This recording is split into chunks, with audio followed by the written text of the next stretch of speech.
क्या आप इस सारे मामले में वजीर आला मरीम नवाज के एक्शन पर मुतमईन हैं? क्या जनूबी पंजाब के तमाम अस्पतालों की यही हालत नहीं है? कमेंट्स में अपनी राय का इजहार करें, खास तौर पर वही लोग कमेंट करें जो सरकारी अस्पतालों में आते जाते रहते हैं। 20 बच्चों की अमवात का मामला। वजीर आला पंजाब मरीम नवाज शरीफ का DHQ अस्पताल पाकपतन का दौरा। CEO health Pakpattan doctor Suhail Asghar और MS डॉक्टर अदनान गफार के खिलाफ मुजरिमाना गफलत पर मुकदमा दर्ज, गिरफ्तार करने की हिदायत। पुलिस ने दोनों को गिरफ्तार कर लिया। वजीर आला के सामने मरीजों और अहले खाना ने अस्पताल में बदनजमी, गफलत और दीगर शिकायत के अंबाल लगा दिए। मेडिसिन मौजूद होने के बावजूद फार्मेसी से गठजोड़ करके दवाइयां बाहर से मंगवाई जा रही थी। MS जिम्मेदारों की हकाई की पर्दापोशी की कोशिश।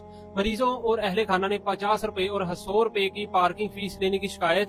ओवर चार्जिंग की शिकायत पर पार्किंग कंपनी के मालिक और इंचार्ज की गिरफ्तारी की हिदायत। प्राइवेट लैब से मिली भगत करने पर 3 लैब टेक्नीशियन फारिग। पाकपतन अस्पताल के अमले से मिली भगत पर 3 private lab seal. DC Pakpattan को चार्ज छोड़ने का हुक्म। वजीर आला मरीम नवाज का अस्पताल इको पेमेंट ऑडिट का हुक्म।